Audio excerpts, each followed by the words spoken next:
Paul Stewart reporting here for Fight Scotland, and I'm joined again with Robert Whiteford.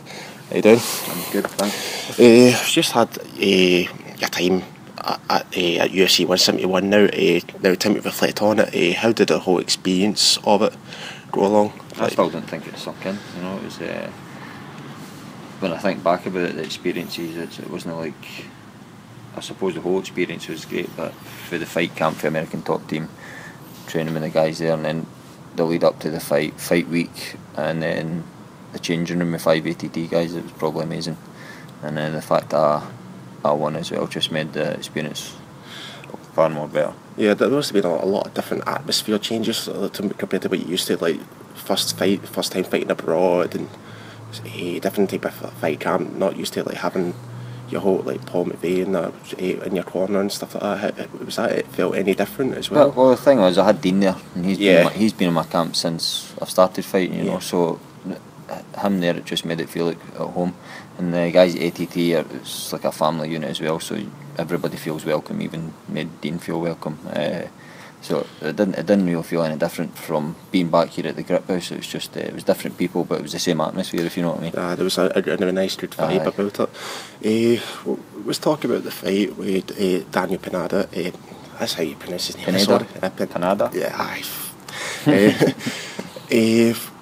Through the whole fight, you won by unanimous decision. Let's talk about the fight. Was there any threats that you actually felt like you were in trouble with or anything through the whole fight? No disrespect to Daniel, but I was never in trouble in the fight. You know, he had that leg lock in, and if anybody knows me, I was never going to tap. You know, he would needed to snap my leg and take it back home to Texas with him.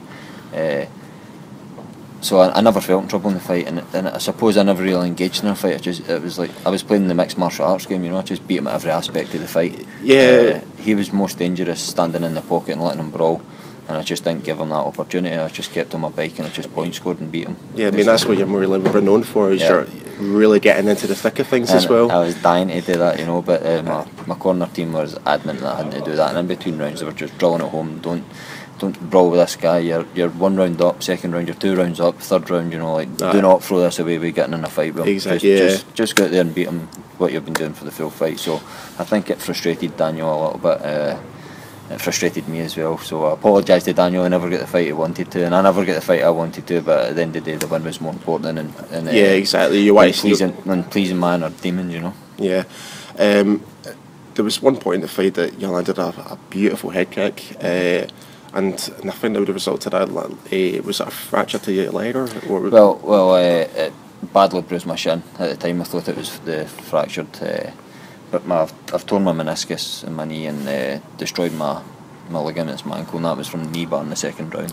So I think that all played into the factor, whether it was my knee, my shin, or my ankle. Something was fucked up. Well, you had a couple of days in Dallas still after the fight, and that. Did the doctor say if there was anything? Was it just the knee was mainly the main problem with it? Well, after the fight, the UFC, you don't really get to go anywhere without seeing medical staff or the appropriate people, you know, so they were adamant that I had to go to hospital right away, but I was like, I'm fucking all the way from Scotland over here. I was like, the fights, I'm the first fight in this card. I was like, half my teammates are still to fight, and I'm probably one of the biggest fans in here, so I was like, you're not stopping me watching the rest of the show. So I had my kilt on, my flip-flops, and I made a beeline for flip-flops. I made a beeline for the stadium, and the security were trying to stop me, but there was no stopping me. I just ran out right into the crowd, up met my friends and my girlfriend, sat and watched the rest of the fights. From the card end up, it was a great event, the main event as well. Tremendous. It could have been either way. That's again, when you get to the high level, it's some of these fights are decided within minutes or 30 seconds, or just small fractions, you know. Yeah. And that's what it came down to. I suppose it was the last 3 minutes John Hendricks won the fight. I think it was that major takedown that did win it. Yeah. After, once you came back from home, have you been given any time scale when you're due to return or anything regarding? Well, initially the rehab on the knee's 4 weeks. 4 weeks. That's best case scenario, you know. So I don't know if I get to 4 weeks and I'll get all clear to get back training. I don't know if that's going to be possible. So 4 weeks it's going to be re-evaluated, see what my knee's like, and then get back to training, try and get fit again, and then get scheduled for a fight. The UFC will not just say, On the off chance, I will book Whiteford for Dublin show. And then it comes 10 weeks and I can't train for the fight, you know, they're not going to take that chance. They also need to double check with the doctors. It needs to be 100% before I'll get all clear to get booked a fight again. Speaking about maybe potential fights next, there's been a lot of talk in the MMA Junkie comments blog, especially after your fight with Daniel. There's always this one name that always keeps popping up, and it's Andy Odo. So potentially, I think that would be a great fight, in that, especially for a Glasgow card or a UK card. Would that be potentially interest you in any way? Andy's got a fight next in Germany. He's on the Berlin card. That's right.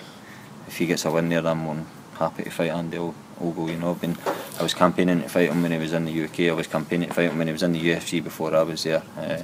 No disrespect to Andy, I like Andy. He's a good guy, you know. But both of us are in the same weight division. We're in the same organisation, so it's nothing I would turn it down to, you know. But again, it's up to the UFC who they want me to fight. Yeah. Since then, also, what else have you been doing in your spare time, roughly? Well, I went on vacation right away after the fight. I went to Egypt for a week. So I sat with the missus, I sat on the beach and fucking ate food and got fat for a week, basically, and tanned myself up. I was bored after 4 days, but there was nothing I could do, especially with my knee. I couldn't go and windsurf, I couldn't go on jet skis. I just had to lie there, so it was probably the best place for me. In case you made it fit, and that was worse. Right, so, and apart from that, I've just been interviews, photo shoots, just living the dream basically. But I'm dying to get back training. You know, it's frustrating more than anything for me. You did say that the first time we did that interview together. It says it's only going to get worse, and that's what's happening. So you got to meet Gio Thompson for the first time as well. Yeah, that was a good experience. Gio Thompson's a great guy. Some of his work that he's been doing, I've seen some of the photos, it's tremendous. And for him to paint me and see my painting up there with the rest of the guys is fucking pretty cool, you know.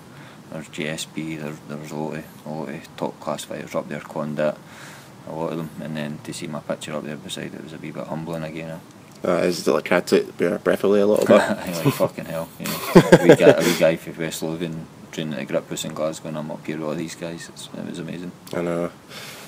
Well, I don't want to take you much longer, but I did hear today's your birthday, isn't it? Aye. Well, happy birthday. Thanks a lot.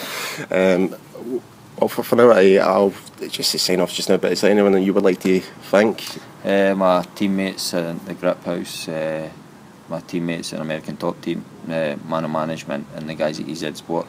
Just like to thank all those guys. Without them, I wouldn't be here today, and guys like you helping me and giving me media attention is great. No problem. Thanks again, Rob. Cheers. Thanks for taking the time. Yep. Thanks.